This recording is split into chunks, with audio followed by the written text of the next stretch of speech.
Good evening. I'm having to come on live again because I tried earlier and I could not be heard properly. So I'm trying again and I hope you can see me and hear me without any issues. My name is Desiree Djanie. I am an advanced hair, scalp and skin practitioner here in Leicester. I run my business within the space of the three areas, which is the hair, the scalp and the skin. I enjoy mostly dealing with preventative issues to do with these three subjects because really that is what I love to do. I love to educate people into how to look after their hair, scalp and skin to avoid issues in the long run. So I have been coming on live for the month of June and I'm discussing these issues or really educating on these matters. I am not a doctor. I am not your doctor. I provide these information and this educational lives for your entertainment and also for your awareness and educational purposes, and that is it. And so if you are having some issues and some concerns, please be sure to go to a professional who can better help you in diagnosis and treatment. Okay, so do not use these videos as a form of diagnosis because really you ought to go and see someone who's going to look at you and physically evaluate and analyze your hair, scalp and skin concerns. I have been coming on live here to discuss these things for the entire month of June to help people understand some things that they may be experiencing and to help them in getting the right help. Today, I want to discuss matters to do with hair relaxers. It is such a massive topic, such a huge topic, and so I feel that I might need to do this over a couple of multiple episodes. But for tonight, I want to discuss the importance of the truth about relaxers and the importance of a professional application. That is so important because of the fact that we have had some issues concerning relaxers. I don't really want to talk about that today, but I'm aware that it's happening. I'm aware that this is happening, but I'm also aware that people are continuing to have relaxers for their own reasons. And so the discussion around relaxers need to take place. So what are relaxers? Relaxers are products that we use to loosen the curls of anybody's hair. So if you are Black, Hispanic, or even Caucasian, if you're looking to loosen the curl pattern that you have, we use relaxers to do that. And what it does is simply taking rather coily or curly hair down to, curls that are looser. So not necessarily smoothing the cuticles down. That is what we use keratin treatments to do, to smooth down the cuticles and give this frizz-free look. But relaxers are truly to just break down the curl pattern into a looser curl pattern.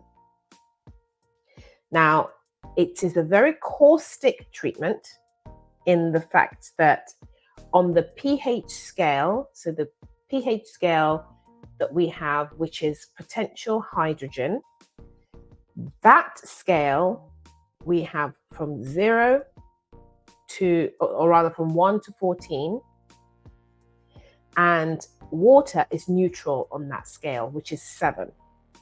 Okay, water is neutral and that is 7. We've got our skin and our hair sitting at 4.5 to 5.5, and then relaxers are somewhere around 13 and 14, if you can imagine. So it's really at the top end of the pH, the potential hydrogen scale, right? So what we're doing is 0 to 7 7 to 14. So we've got 0 to 7, which is acidic, 7 to 14, which is alkaline on the potential hydrogen scale.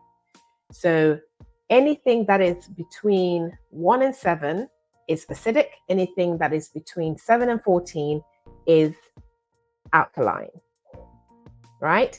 And so if a relaxer is sitting on 14, then that means the relaxer is alkaline. 7 is neutral because in the middle, and that's water. And our skin is 4.5 to 5.5, which means it is acidic. So when we're using a relaxer, our hair and skin being 4.5 to 5.5, the relaxer being 14, we are essentially taking a rather acidic matter, all the way to alkaline, which is 14. Yeah, so our skin and hair is acidic because it's 4.5 to 5.5. Relaxers are sitting on 14, 13 or 14 thereabouts. Okay, so we need to be mindful of the fact that it is a dangerous substance to play around with. If you're playing around with a relaxer at home, it is something that you really should consider, you really should reconsider and not be doing so. We've all done it before. Before I became a professional in this space, I dealt with relaxers. I would buy the relaxer from the store and I would apply it for people, families, and for myself. Family members, and for myself. And so it isn't unusual that this is what we did, but some people are doing it still. I always say that when we know better, we do better.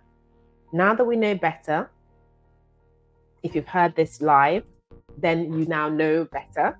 And so we should start doing better. There are reasons why we shouldn't be dealing with caustic things at home by ourselves, because it can cause highly dangerous effects. Okay. And over a long period of time, if we continue doing those things, we then start to have some issues with that in the later stages of our lives. So when I speak about professionals in this space and why it's important for professionals to handle caustic things and highly technical treatments such as relaxers and lightening of the hair, I speak about that to say that first things first, you cannot really do a proper consultation of your own hair and scalp. As much as you can try to, you are not able to really analyze your scalp properly. It takes somebody standing above you to have a proper look at your scalp and analyze it and really look at what is going on. But what is fundamental most is the fact that the professional does not come with a boxed product. Yeah, so it's a professional treatment, but the professional does not come with it. You cannot make yourself into a professional if you're not, but you're using a professional product. That means it should be handled by a professional. To combat some of the hair loss concerns and hair loss issues that is plaguing the Afro-Caribbean community and also the Hispanic community, it's really important that we realize that relaxers must be handled by professionals.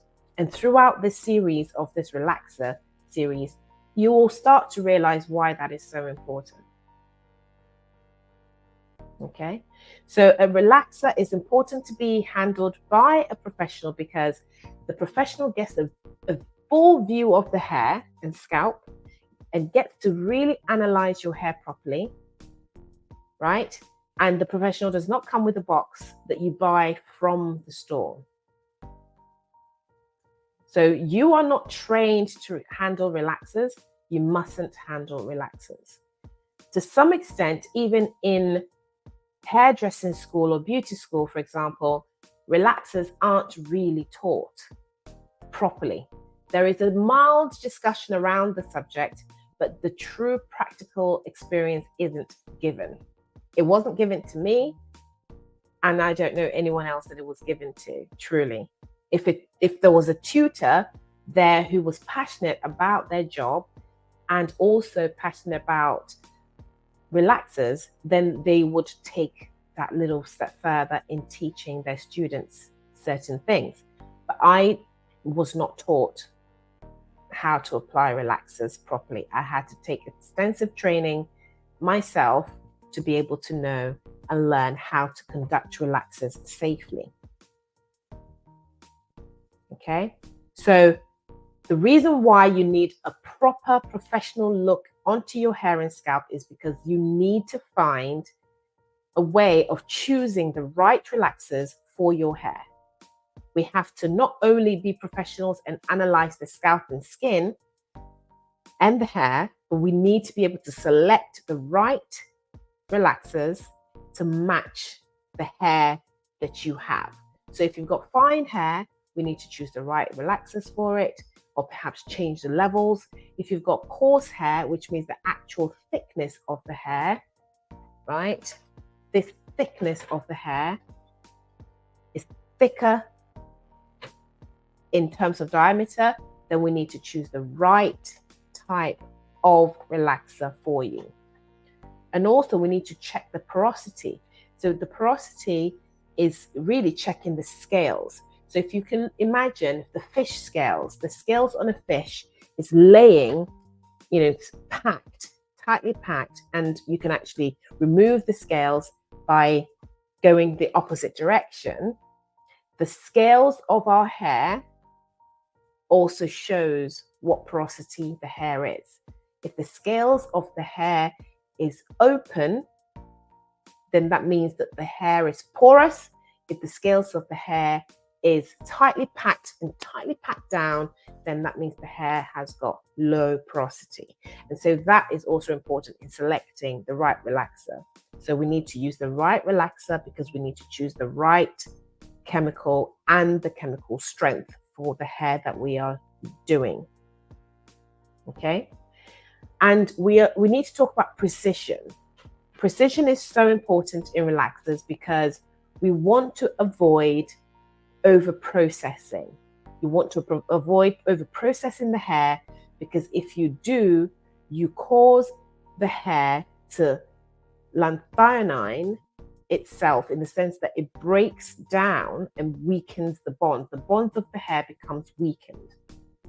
It becomes a lanthionine bond, which means that it's weakened bond. We're talking about the bonds. This is really going into depth with the subject. Okay, so we've got the bonds that are in the hair. We've got the disulfide bonds, the salt bonds, and the hydrogen bonds. The hydrogen and salt bonds, we break them differently, but really with regards to chemical treatments, we will be breaking or altering or modifying those disulfide bonds. Disulfide bonds are the strength, what makes the strength, the core strength of the hair. They are sulfur to sulfur bonds. They are linked, and they're di because they're called two. They're di because there are two of them. So they're called disulfide bonds. Okay, so disulfide bonds are what we're altering when we're doing chemical treatments, and so we must be very careful. We must be very careful and precise in doing so, because what we can do is weaken those bonds altogether. We no longer then start to alter it. We are now moving into the space of weakening the bonds, right? Okay, so we need to make sure that we are precise so that we don't over-process. We don't want to over-process the hair because it will weaken the hair. We need to make sure that where we have previously relaxed the hair, we are avoiding that area. We don't want to overlap, because overlapping will show signs of over-processing. So if you can imagine, if your hair has been relaxed in the past, so we've relaxed all of this hair, right? And the regrowth, which is in the scalp, so the scalp area, when we are relaxing your hair, what we don't want to do is over-process over to these areas of the hair that has already been relaxed. So when you get your hair relaxed and you notice that you're just having, so if it's not a virgin relaxer, it's not your first relaxer, but it's a root retouch, really, they should only be doing the roots. Whoever's doing it must only do the roots of the hair, not the entire length. So when you notice that the person is pulling that hair relaxer, the product, all the way through the mid-lengths and the ends of the hair, you know for a fact that your hair is going to be over-processed. Now, if the person is doing it, the person should be a professional, so they shouldn't be doing that. And also, if you're doing it, you shouldn't be doing it by yourself, but really more importantly, you should try to avoid overlapping. There is that bliss point, that sweet spot where you're not overlapping, but you're also just making sure that you're getting a continuous relaxer experience throughout the hair shaft. Because sometimes what we find is that in the attempt to avoid overprocessing, some areas aren't actually processed at all. So if you look at the person's hair shaft, you'll notice that there are areas of texture differences where the person has had all of their root retouches, but for the fear of overlapping, the person did not actually hit the mark properly. So this comes with training, and this is some of the training that I provide within the industry for professionals who are wanting to perfect their services. Okay, how to truly relax the hair properly. So we don't want to weaken the hair. But another thing that is really important is that once you've relaxed the hair, what do? We need to be able to neutralize the hair. We've got to be able to take the hair that we have moved from acidic, which is 4.5 to 5.5, over to about 14. We've moved it. So by using the product that is 14 on the potential hydrogen scale, using that product for hair that is 4.5 to 5.5, we're moving that hair over to alkaline, right? So moving that hair over to alkaline means that we are changing the porosity of the hair. The hair was acidic in nature and now is alkaline in nature. And so the porosity of the hair will change. That means the scales that are the fish scales that are on the hair. So imagine this, your hair strand, this very single hair strand. This is it. There are fish scales on the hair strands. When the fish scales are open, the hair is porous. When the fish scales are tightly packed, the hair is low porosity. But because we're moving this hair that may be low porosity, sometimes the hair is already high porosity to begin with, and we are relaxing hair that is high porosity over to even more porous hair, which is also another discussion to have, because that is just such a massive thing to do. Checking the porosity of the hair is so important because you need to know how far you can go.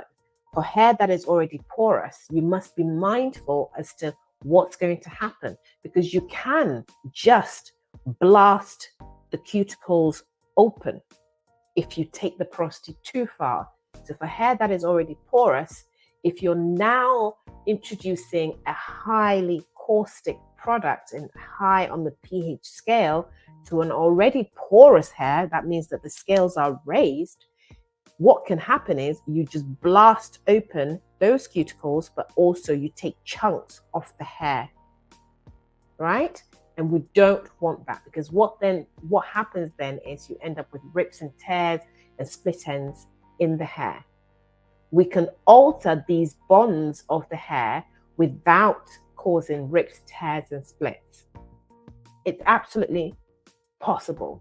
With care, we can do this. Okay, so we need to be very, very careful in what we are doing, because just by altering the bonds of the hair, we don't necessarily have to be damaging the hair.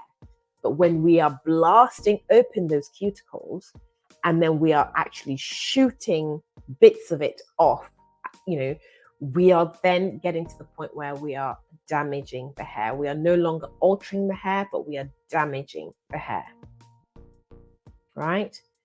So we need to know what to do once we have turned this acidic hair over to alkaline.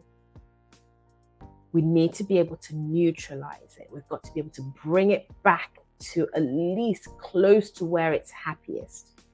And where is the hair and skin happiest? 4.5 to 5.5. And I said close to because sometimes it's difficult to bring the hair back to where it was. It's virtually impossible. Once you've taken hair that is 4.5 to 5.5 over to 14, between 12 and 14, you are going to struggle to bring it back to 4.5 to 5.5. So the chances are you're going to bring it a little bit closer towards the neutral, or sometimes even towards alkaline. But what we want to do is we want to make sure that we are bringing those pH bonds back to neutral. So what you're doing is when you've taken the hair from 4.5 to 5.5 over to 14, you've opened those cuticles. They're just open, no blasting, nothing's happened, but the porosity has changed.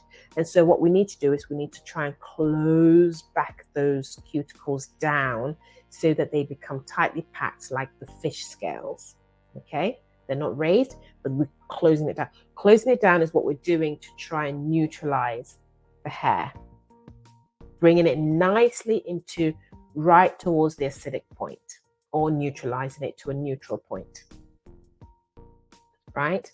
So this is a lot to grasp, but it's really, I suppose this video could be useful for someone who's a professional, who's just wanting to really get to grips with what they're doing with relaxers, but also for that person who goes to get a relaxer often to become aware of what is happening. Now, we need to make sure that we are doing this very, very delicately. We need to make sure that we are timing what we're doing. Timing is of the essence. So the manufacturer has stated that you use these products within a certain time. But sometimes we'll find that you go to the hairdressers and they're probably seeing 2 or 3 people, which absolutely makes me very nervous. So if somebody's doing a professional relaxer on you, and they are professionals, you mustn't be left, at least for the time when the relaxer is on your hair, the actual product is on your hair, you mustn't be left alone. That person should be right there conducting the treatment from start to finish, and only leave or look at the potential of leaving only when that product is rinsed off your hair. There is no time whatsoever. I don't know where people think they can find the time to see another client when they're doing a relaxer. I don't quite understand that. There is no time whatsoever. From the moment you've hit that hair with the relaxer, you need to be able to continue with the process, because the timing is just, again, that's because the relaxer is being left on for too long. Mostly that is the issue. The relaxer is being left on for too long and they think they can see somebody else. Sometimes you get the clients complaining that it's itchy and it's burning, but the professional might say, just hang on a moment, just hang on, a little while longer. No, that is not what we need to be doing. If the person is struggling and there is an itchy sensation, that is a warning sign.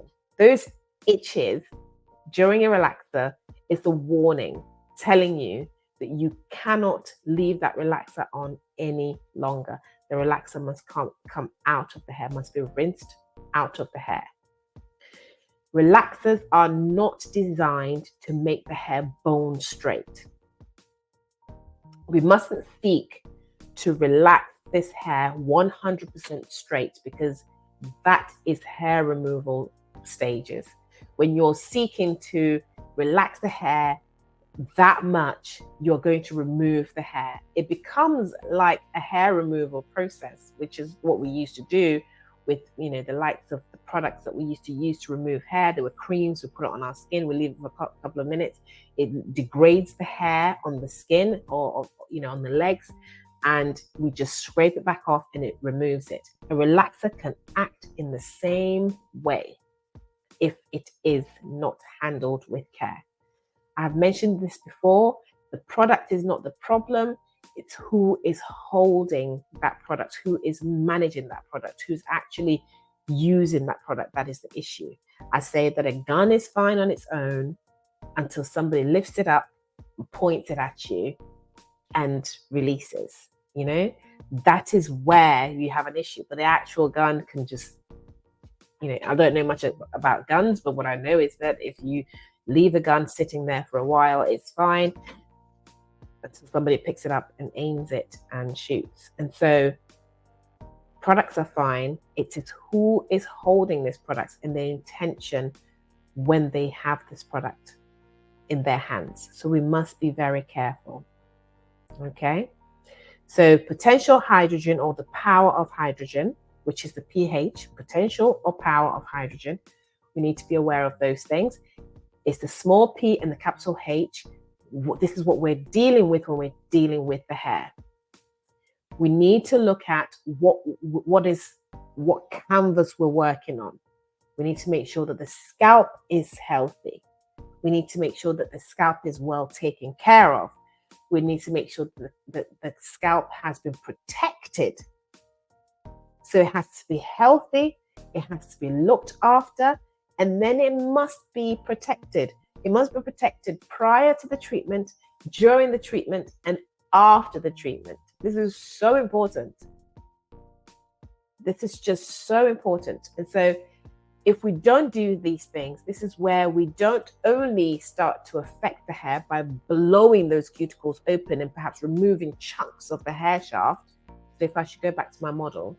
So this is your hair, okay? And the scales are on the hair. They're tightly packed on the hair. But by using a relaxer, what we're doing is we are raising those cuticles. Those cuticles become raised up, okay? Now, if we don't bring them back down to smooth it down, we end up with hair that is porous, and porous hair, the issue with porous hair is that it can take in moisture, it can take in hydration very quickly, but it can also lose it just equally as quick. So then there's no benefit to it. Okay, you need to learn how to be able to use porous hair or use products for porous hair effectively. It doesn't mean that the hair is no longer healthy. It's just that the hair needs to be managed well. Hair that is now become highly porous, so the cuticle scales are open, does not necessarily mean that it's not healthy. We can still have healthy, manageable hair when we know how to deal with it, even if it's porous. The porosity of the hair doesn't necessarily happen because of treatments such as relaxers. That can happen, that has a space, but there are people who naturally have porous hair. They're born with high porosity hair, and that is also fine. It does not mean that the hair is damaged just because it's porous, right? They're just inherently, the hair is just inherently porous. Okay, so we need to make sure that when we've changed the porosity of the hair and the hair cuticles are raised, yeah, we work towards bringing it down by neutralizing it. Okay, so these boxed relaxers that you buy, I just need to mention that if it has got a child's face on it or an adult's face on it, it does not matter. It is a relaxer. It works exactly the same way. There is nothing different about it. So don't be fooled when you go into the stores and you buy these products and it's got a pretty little girl's face on it and then you're going to use it on your children. No, let's not do that. Okay? Children and relaxers are things that we need to be very, very careful of. Now, I've had a relaxer as a child, and thank goodness I survived it. And it wasn't professionally done, but when we know better, we do better. I am not going to discuss the politics around this. I just want to educate you in knowing what to do when you're trying to deal with relaxers. The box is deceptive. You shouldn't be using a relaxer as a non-professional. And certainly when you're selecting relaxers, you don't look for the pretty little girl's face and say that is a gentle relaxer, and so I'm going to use it and leave it on for hours and hours. So we mustn't leave relaxers on forever. We mustn't see other people. So if you're going to a professional who is dealing with your hair and you find that they are leaving you when a relaxer is on your hair to see to somebody else, you say no. Okay? My videos are to empower you into helping you understand what needs to happen. There are guidelines that we need to follow to make sure that we can do these things as safe as possible. As much as a relaxer is not the most kindest thing you can do, it certainly is not the kindest thing you can do, because I've told you where it is on the pH scale, the power of hydrogen or the potential hydrogen scale, and it isn't the most kindest at all. In fact, it's the most alkaline, one of the most dangerous things that we could be doing to our hair. So it's not kind at all. I'm not here to give anyone a false sense of,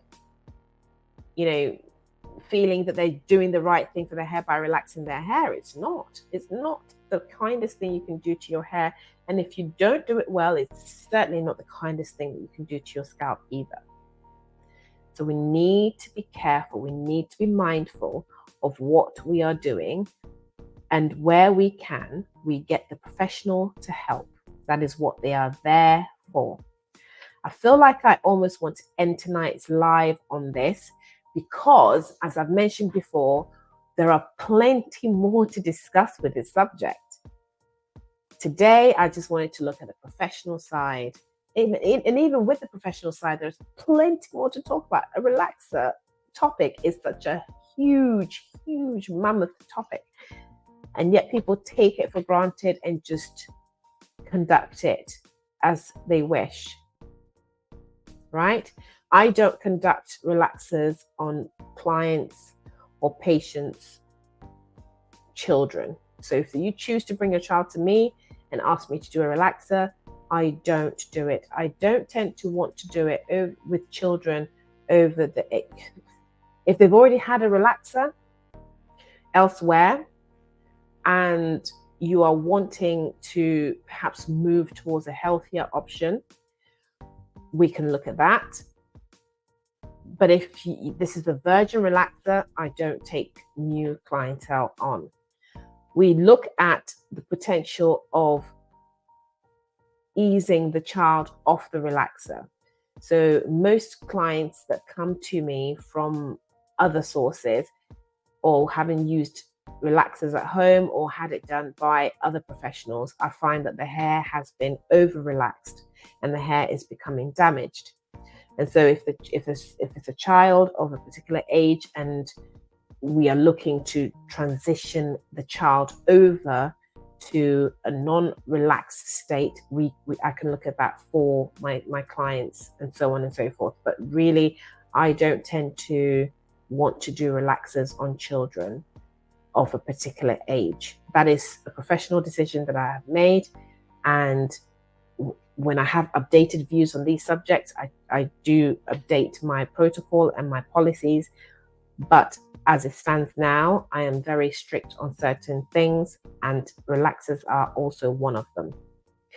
Most of my clients who are on relaxers are on what I call the relaxer protocol, and they stay on that protocol and they don't deviate from it, because it's really important to help me as a professional conduct these services with the peace of mind in knowing that nothing is happening to the scalp or the hair, and also that the client is going to be safe and happy with the treatment that they get.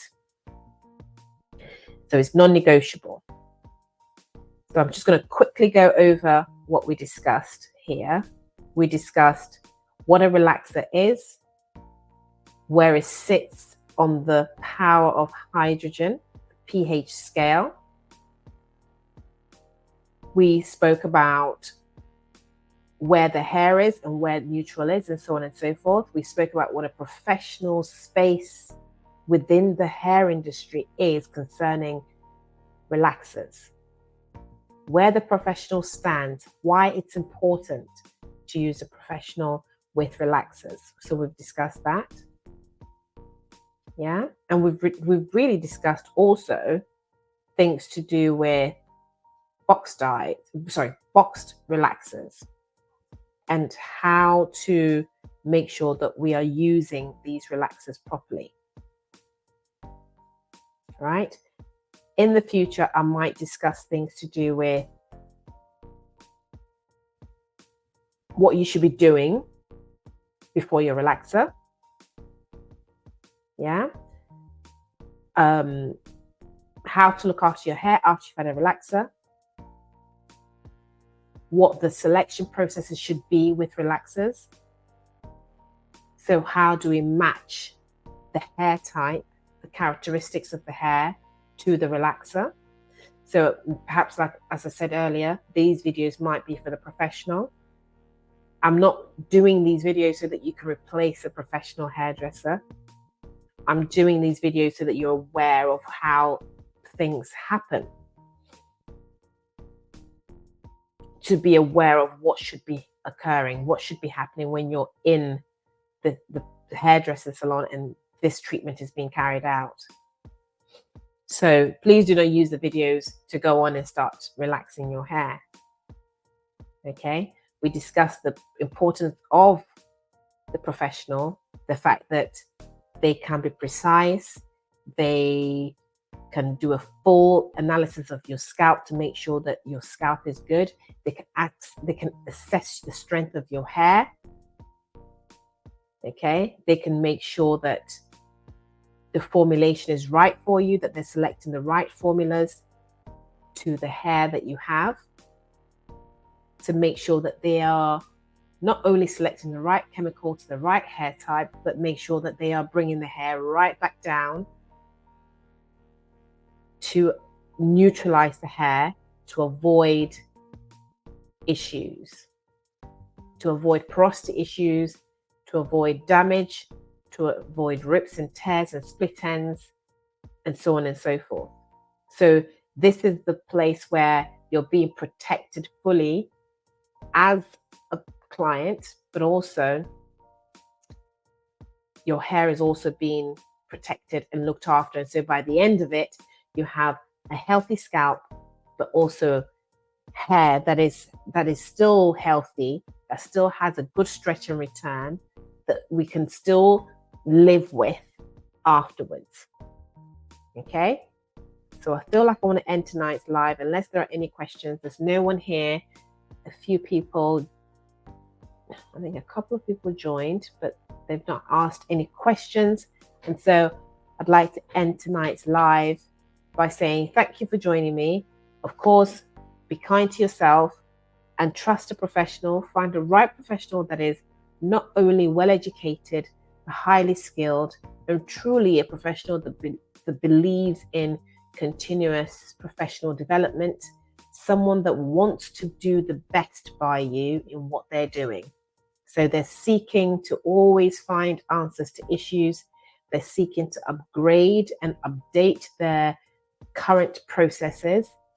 Those are the people that truly move the needle for you with your hair, scalp, and skin.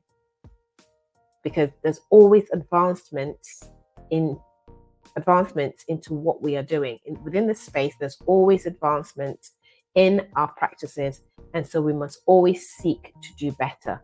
I still engage in education continuously, almost daily, right? And so I leave no stone unturned within this industry. I make sure that whatever I'm doing, I'm following best practices at all times. Okay, so I'd like to leave you here and say, of course, good night and Goodbye.